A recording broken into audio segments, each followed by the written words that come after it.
Dear friends, hello. I'm so happy to be with you again, and we discussed a lot what is hidden hero, who is the person who is a hero.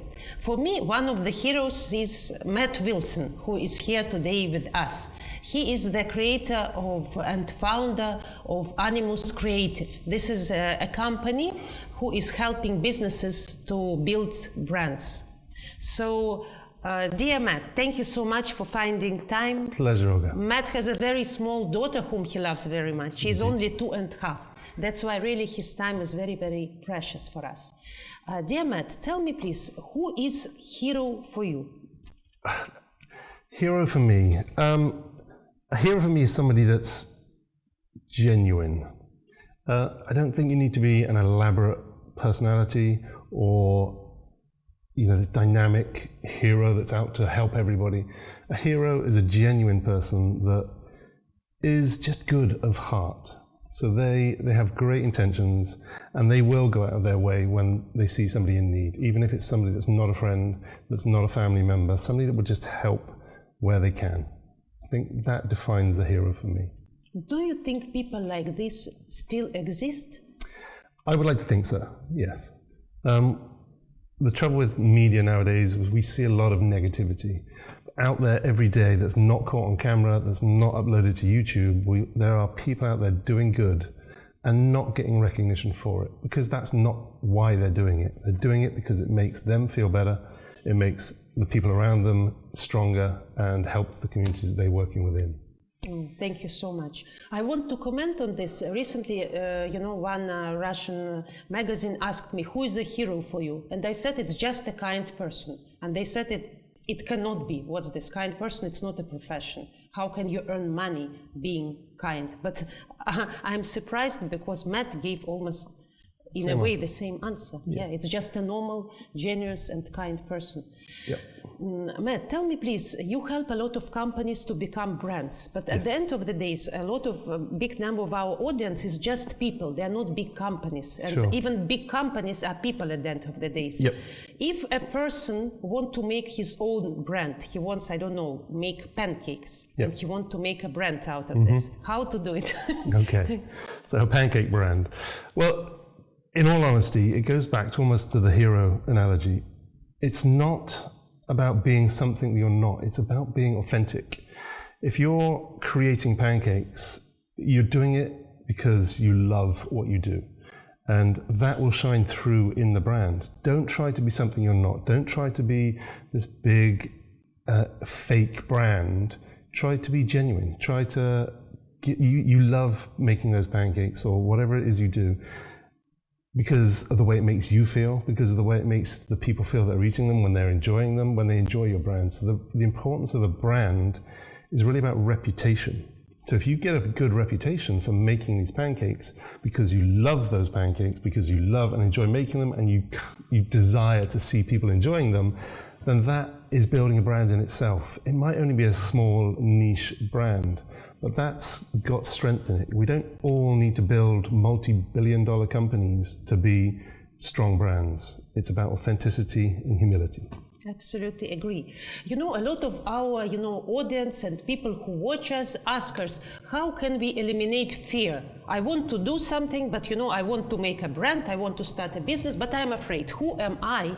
Who am I to make a brand? Maybe I don't have this big background and I don't have big financial support. Maybe I will lose. What we can answer to that, people? Well, fear should be a driver for you.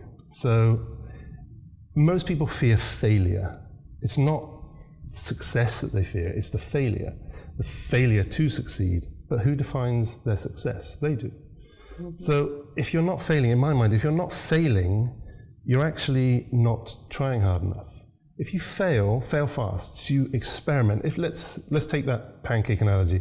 Let's try a new recipe of pancake. Let's try something that nobody's ever done before. Just do it. It doesn't matter what people think. If it fails, if nobody likes it, scrap it and start again. But do it quickly. Don't deliberate on it. Learn from it. Learn from your failures. And fear is what stops you from failing. It's what stops you from starting in the first place. So go for it. Just do it Fail if you're going to fail, and learn from that failure, and then step up. It's beautiful. Fail. So everybody should fail because you will learn from this failure. And people who don't Absolutely. fail, they actually do nothing. How can you do? Even today, when we were putting cameras, we were afraid to put them because is it right or wrong? But if you don't put, we will never start. We'll never know. That's it. Tell me, please, what is the secret now? Because you work with a lot of brands who managed to do it. Yep. Who are not in the beginning, they already did it. Yep. The fear was there, and where did they take this inner power? Why they did and others they didn't do it? Okay, so a brand or a company, a good, successful company, is never created in isolation. I think people believe that they have to do everything themselves.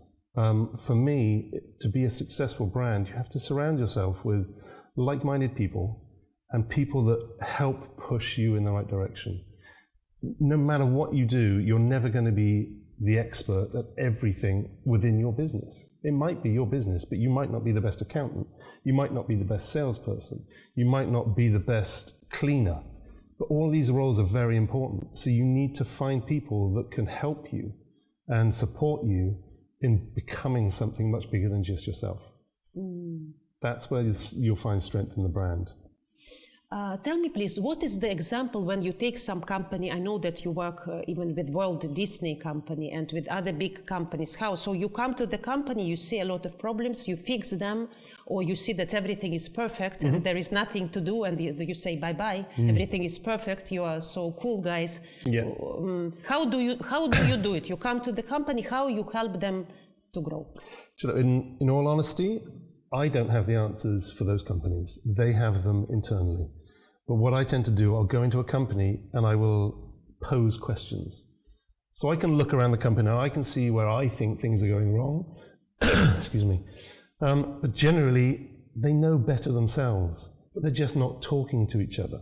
So really, it's about bringing people from across companies together so that they can talk, they can collaborate, and they can start to see the problems and then find where the solutions are.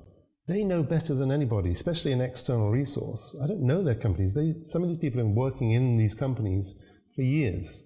Yes. So they know the companies better than anybody outside could. But that fresh perspective on the company, or a few poignant questions posed in the right direction and to the right people, can really help steer decision making. And a lot of the time, it's not just a sudden unveiling of brilliance and the company succeeds. It's small steps, small little changes that you can make within any organization, doesn't matter the scale, that can really start to move the organization in the right direction. Do you think, can these secrets be used in the family life?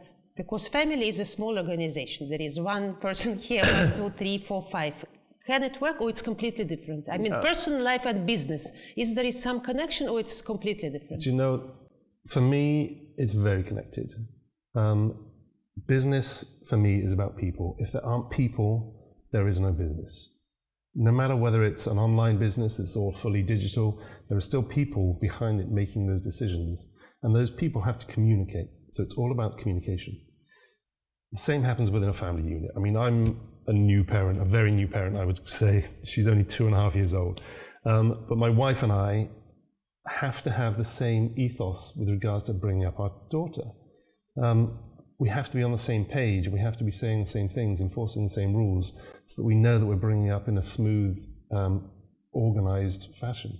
And that's what you have to do with business. Everybody has to know where you're going, how you're moving forward, communicate, and be saying the same things. And that helps bring businesses strength. Interesting, because today we discussed many times about communication. Already 2-3 times, you mentioned communication, and it's very interesting that you say ask questions. People don't ask questions, they don't know. And even if you want to start a business, how can you start if you don't know? Maybe people don't need this business, or maybe they need this business. Ask questions. Yeah. I think it's one of the most important things in life. Ask, and they will tell you. It's not rocket science. Matt, tell me please, in your opinion, where to take this inner power? You eliminate fears, you said, but some people, they say, I don't have power. I'm sick. I'm 45 years old. I'm not sportsman, or I'm 70 years old. Or I'm already 26, and I didn't start yet. And I know some people already in the Forbes list. Yeah. How can I start when I'm, I don't know, 52? So give a lot of excuses. Yeah. This and Bill Gates already there. Yeah. Trump is already there. Steve Jobs is already not here among us, so you cannot put. But anyway, they say about Tesla. Who am I? Where can a person take inner power? Yeah. You take inner power from your own experiences. Every experience that you've had and what's brought you to where you are in your life now is unique. There is nobody like you. Everybody out there is completely unique because of their experiences. So take that experience and use it. You may have learned things that I could never have learned. You've lived in different countries where I've never lived. So you will have a different outlook on life and business and communication. So use what your experience is. All these big names that we throw around, the big successful brands of people, the Bill Gates, the Steve Jobs, they all have their own unique stories.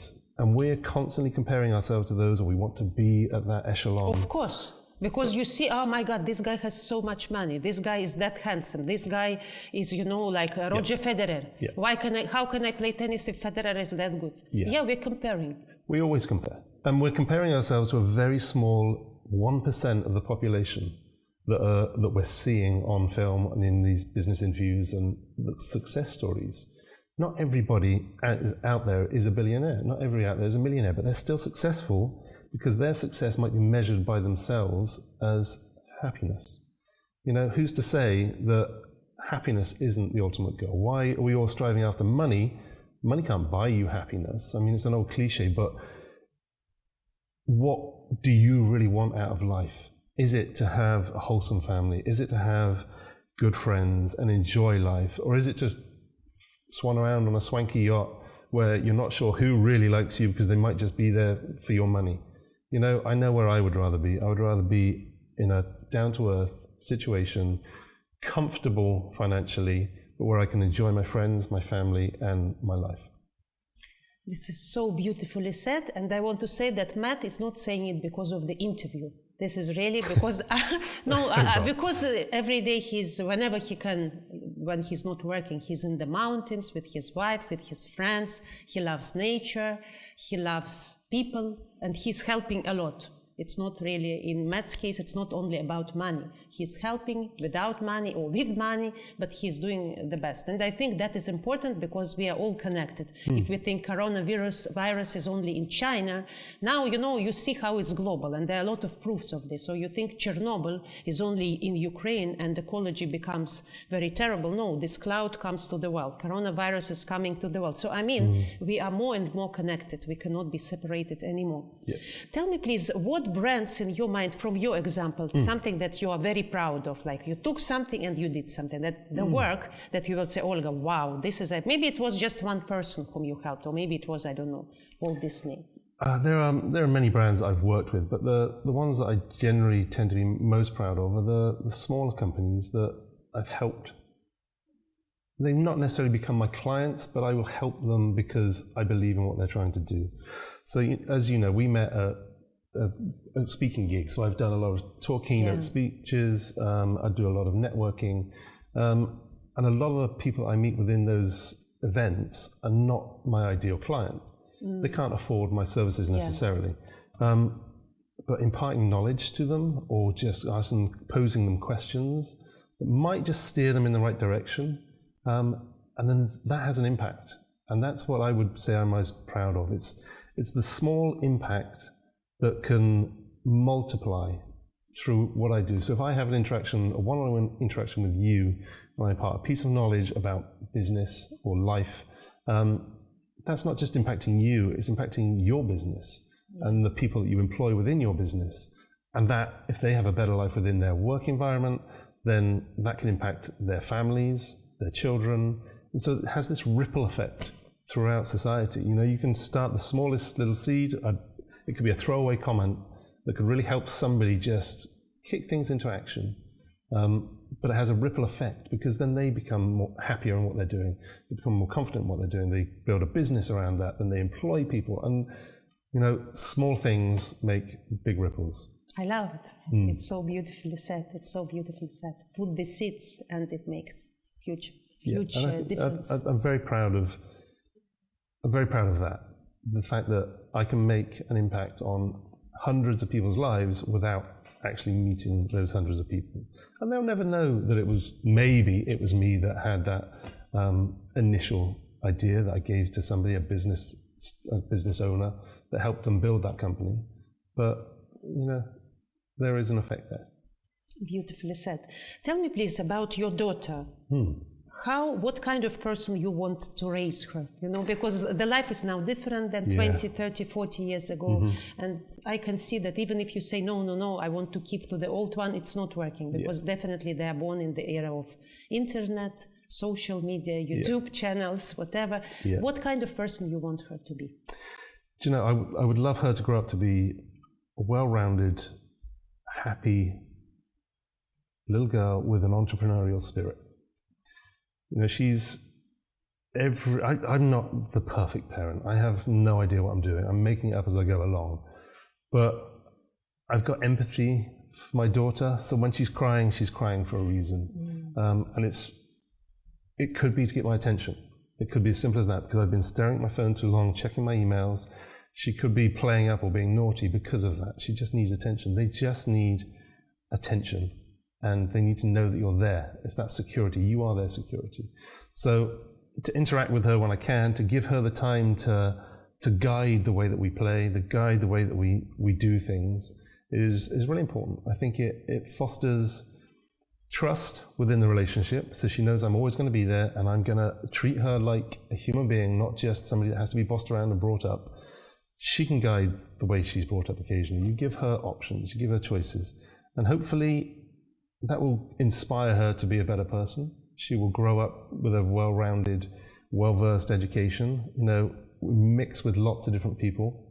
I've got friends from all over the world here in Dubai, because we're very fortunate. We've got this melting pot of cultures.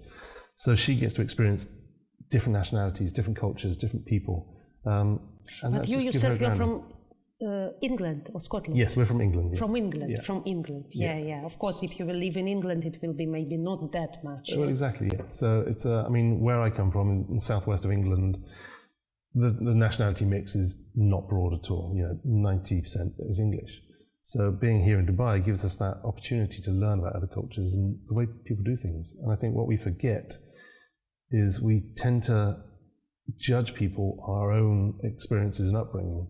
Whereas somebody from a different part of the world might have had a completely different way of being brought up. Absolutely. So I met Matt, I'm sorry to interrupt you. I met a person yesterday from Afghanistan, and he told me, I'm a very good person. I have a wife. She has 5 kids, and now I'm such a great person. I'm going to marry the second wife to help her because she's from a very poor family. Precisely. I'm doing something very good. Yeah. And you cannot say anything because this is the value system. Exactly. And he is really a hero for himself. He's doing that. And the thing that we don't know about that, it doesn't mean it's right or wrong. It's not the norm where we come from. No. It's the norm where he comes from, and he's doing good. He's doing good, yeah. To expose people to that, to travel, to expose people to that, to expose my daughter to that is the goal, to just make her well-rounded and happy. Beautifully said. Yeah. And I'm sure she will be. Fingers crossed. She will be.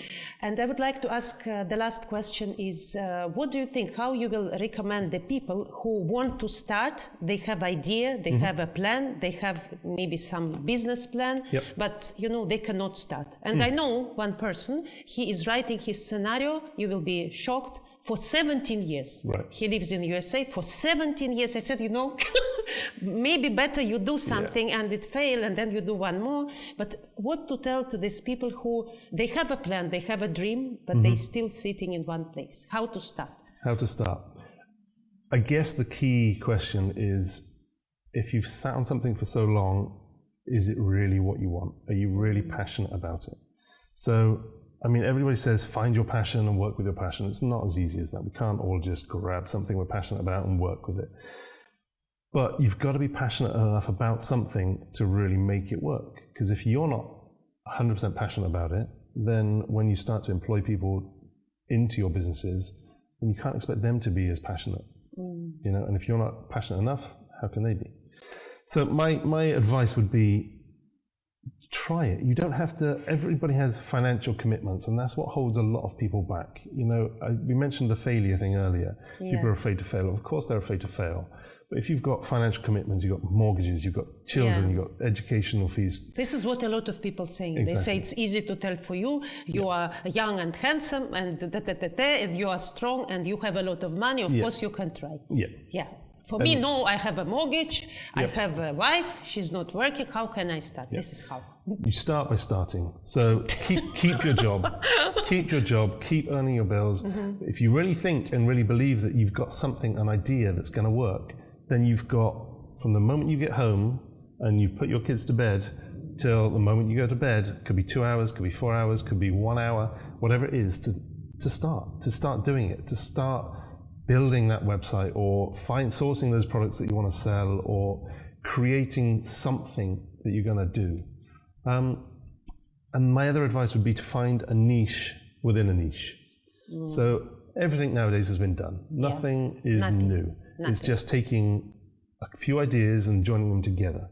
Or it's finding a niche and then finding a niche within that niche. You don't need to be a successful business person, you don't need hundreds of thousands of clients or customers. You just need a select few that will start you going. There's a very famous article, and I can't remember the name of the author, called 1,000 True Fans.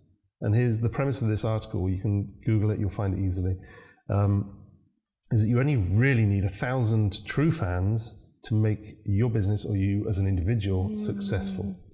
I like it. It's worth a read. And I really believe that. I believe that everybody's going out for, they want hundreds of thousands of people following them on social media. They want thousands of orders coming through the door every day, and they want it now. Well, there is no instant switch to turn this miracle machine on. You have to start somewhere. Everybody started somewhere. Nowadays, we've got co-working spaces, we've got office hubs, we've got beautiful offices, and we all want to be seen in those places, to be seen to be successful. Well, Apple started in a garage. You know, Bill Gates, pretty much the same thing. He was writing software as a part-time thing in the evenings. It wasn't this big, amazing company that suddenly materialized. So it shouldn't be that luxury, it shouldn't be that posh. It doesn't have to be luxury. It can be very normal, yeah? You can run a business, a successful business, from your home, desk, computer. We've all got so many tools at our fingertips nowadays that we can run a successful business without leaving the comfort of your home. So make use of those tools, research what you can do. That's going to get you started. Do some reading. You know, we can't afford these amazing mentors, but every single person out there has got access to a book. And a book is $10, $15 that could teach you the errors of their ways, so what not to do. It could teach you what to do.